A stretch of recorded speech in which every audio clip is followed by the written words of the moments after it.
Hello everyone, welcome to Online Help Guide. Today in this video, I'm going to show you how to unarchive chats on WhatsApp.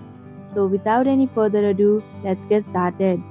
First, open WhatsApp. If you had archived any chats, then you'll be able to see the archived option on the top of chats. Click on the option, and here you can see the chats that you had archived. Press for a longer time on the chat you wanna unarchive. Then tap on the upward arrow icon just beside the three vertical dots. And that is how you can unarchive chats on WhatsApp. Thank you for watching Online Help Guide. Hope this video was helpful. If it was, then hit the like button and comment down if you have any questions or feedback.